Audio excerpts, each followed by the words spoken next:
KLM Bukit Rahmat GT25 dilaporkan tenggelam di perairan Taliabu pada Senin sore.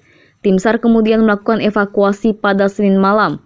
Semua awak kapal dan penumpang berjumlah 30 orang berhasil selamat dari kejadian itu. Ke-30 orang itu diantaranya 9 awak kapal, 17 penumpang dewasa dan 4 orang anak-anak. Ke-30 penumpang kemudian langsung dibawa ke Kabupaten Banggai untuk pemeriksaan kesehatan. KLM Bukit Rahmat merupakan kapal barang dari Luwuk, Kabupaten Banggai menuju Pelabuhan Taliabu, Maluku Utara. Tim Liputan Kompas TV Palu, Sulawesi Tengah.